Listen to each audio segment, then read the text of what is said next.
Hi guys, Fonz here from GM Motorsport. Here's the big girl. Been a lot of talk on the internet, so I thought we'd answer a few questions. Please bear in mind that this is a pure race engine that's won a lot of championships, had a lot of help from around the world. So while we can answer questions, we don't want to give away some valuable information and a lot of work and research that's gone on to this thing in the last 5 to 8 years of developing Big Cube LS.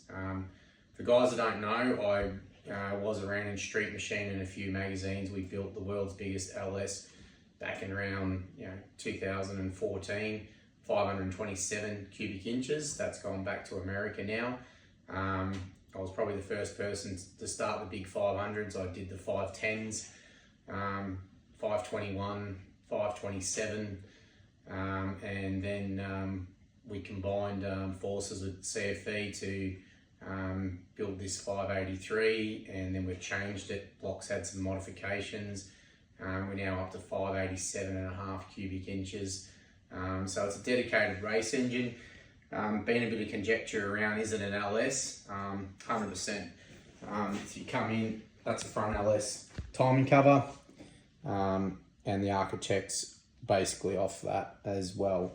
Come around to the back side. Bear in mind this is about to go on a boat that's coming off there. You'll see through there, that's a genuine LS crankshaft seal.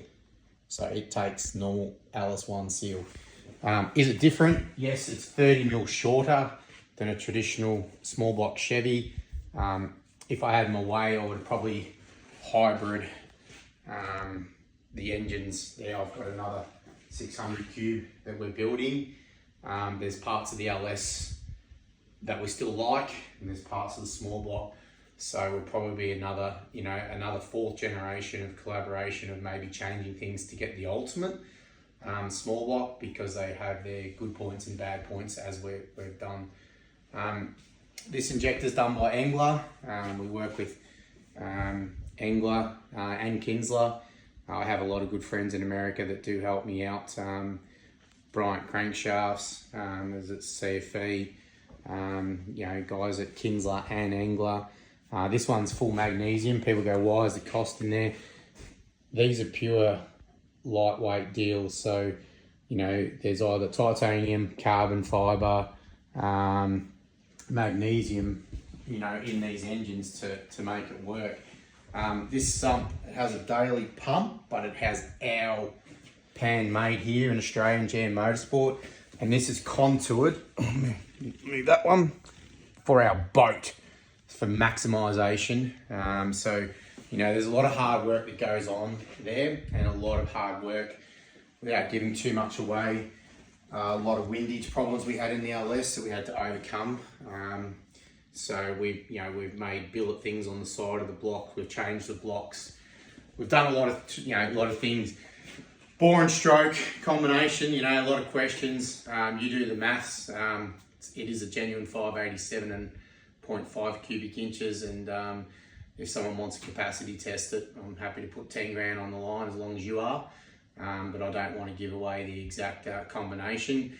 But it doesn't take much to work out that the bore's somewhere probably 4.3, and stroke's probably somewhere getting up around the 5 inch. Maybe it's more, maybe it's less. So we've tried a few different things. So without giving too much away, it's a big girl. Do the maths, it works. It also has the title of the most torque for an NALS. It makes, without giving too much away, over 900 foot-pound of torque, and probably in the mid 900s when we get back on for the 3rd evolution of changes that we've done with this. We've done a lot in camshafts, valve springs, and again, I've got a lot of people to thank in Australia and around the world that have worked in collaboration of making these big engines.